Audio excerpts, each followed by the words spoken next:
Εξάρας. 6 χρόνια στο δημοτικό. 6 χρόνια στο γυμνάσιο, 6 χρόνια στο πανεπιστήμιο, 6 χρόνια στο εξωτερικό. Η κυβέρνηση εξήγηλε νέα μέτρα για την αξιοποίηση του ορυκτού μας πλούτου. Αυτό για μένα άνοιγε ένα δρόμο για επιστημονική ειδίκευση ανωτέρω επίπεδου. Βέβαια, εκείνο τον καιρό ένας μεγαλοβιομήχανος έλεγε ότι ο ορυκτός μας πλούτος είναι πρίκα της καθυστερημένης Ελλάδας για το γάμο της με την περιηγμένη Ευρώπη. Έχω όλα τα στοιχεία να χρειαστείς. Αυτό εγώ τότε δεν το έλαβα υπόψη. Γιατί σκέφτηκα και είπα, τι πάει να κάνει αυτός, πάει να τα βάλει με το κράτος. Πού να ξέρω όμως ότι κράτος στην ουσία είναι αυτός. Όχι μόνο το ορυκτό μας πλούτο δώσαμε πρίκα στην ΕΟΚ, κυρίως στην ΕΟΚ, αλλά όλη την Ελλάδα.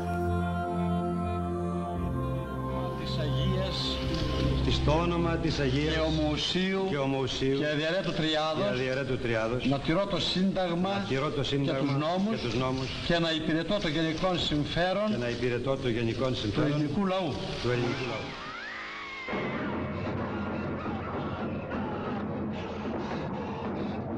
Και φτάσαμε στο 1981, τη χρονιά των 21 νεκρών στο Καραϊσκάκι, τη χρονιά που ανακαλύφθηκε ο ιός του AIDS, τη χρονιά που ανέβηκε το Πασόκ στην εξουσία, τη χρονιά που έγινε εκείνος ο ισχυρός σεισμός που μας έβγαλε για μέρες από τα σπίτια μας.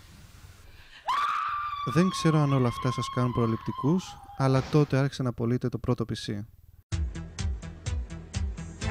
Of thinking big, today IBM came up with something small. Computer. Big Blue is looking for a slice of Apple's market share. IBM is... Η κωδική του ονομασία IBM PC 5150. Είχε desktop μορφή, ξεχωριστό πληκτρολόγιο και οθόνη. Για μέσο αποθήκευση χρησιμοποιούσε ένα disk drive 5 και 1/4 ιντσών και σαν κάρτα γραφικών είχε την MDA, που δεν υποστήριζε χρώματα και γραφικά παρά μόνο χαρακτήρες. Τέλος. Πάμε πάλι. Λοιπόν, θα το πας όλο από την αρχή. Ναι.